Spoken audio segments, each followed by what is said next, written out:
Are you tired of having an empty wallet all the time? Are you tired knowing that you don't have any savings at all? Are you tired of not being able to spend time with your friends because you have no money? Well, you know what your problem is? You have low financial literacy. Low what? Financial literacy, you know, the ability to understand how money works in the world, to know how to manage it, to know how to use it, to know how to budget it, to know how to finance it. Don't you know? No, they never taught us this in school. Well, you can't really teach it, honey. That's why you don't learn it in school. You actually have to learn it through experience. Ew, but that's so hard. Yeah, well, nobody said it would be a walk in the park, honey, but it's not impossible to learn. But where do I start? Well, you can start with learning the terms that you're going to need if you're ever going to become a responsible investor. Like assets and liabilities, you know. Assets are things that can put money in your pocket, while liabilities take money out of your pocket. What? Nothing's that simple. Of course not. Well, that's just a definition. Okay, now let's give you a real-life situation of assets and liabilities. Let's say you have a house, which is technically an asset, but then you have to keep paying the bills, the expenses, the taxes, maintenance services, everything, to the point it's more like a liability. So how do you really have an asset that's actually an asset? Well, what if you had rental property? You know, if you put that up for rent, people would be paying the expenses and all the rental duties at the same time, so you can make a profit out of it. Now that's an asset. Oh, alright, I get you, okay. Yeah. Well, being financially literate doesn't mean just knowing the definitions. It actually means being able to read the situation financially, so you can make wise decisions based on what you know from the situation.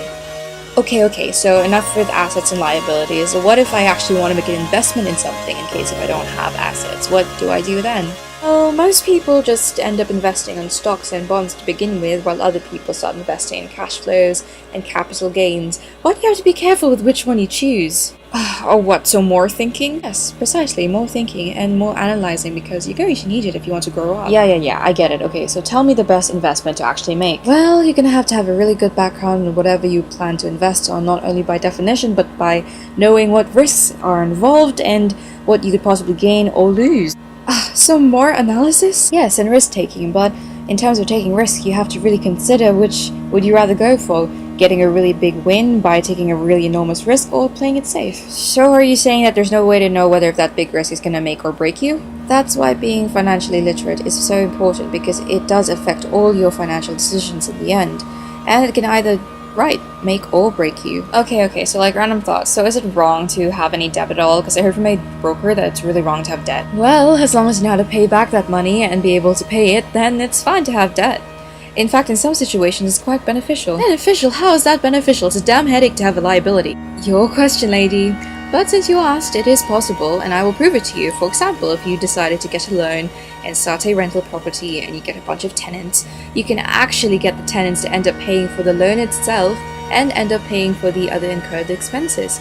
So instead of you having to spend anything in any of your investments, it's actually somebody else's money, and you get to pay it back without really lifting much of a finger. Okay, point proven. How about taxes though? I mean, like, how are you supposed to deal with that? Well, you'd be surprised if you familiarize yourself with tax laws, tax codes, and different ways that the tax laws can reduce your tax, then you could make financial decisions that could end up giving you lower tax payments.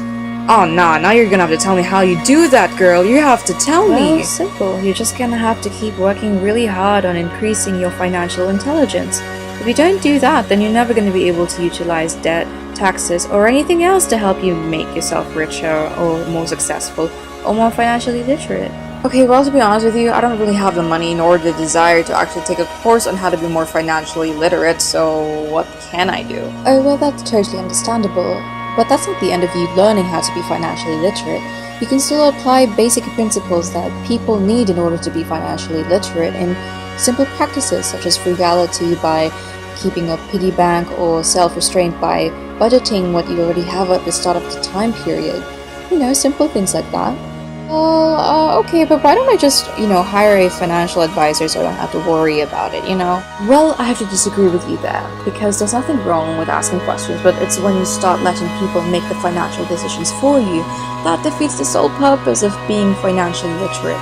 It's about being able to make your own financial decisions based on what you know and acting on it upon what wisdom you have attained from learning about it. So, don't you think you should at least try, since it is your life anyways, financial or personal? You're right. Well, now I want to be financially literate so that I spend my money more wisely. Thank you!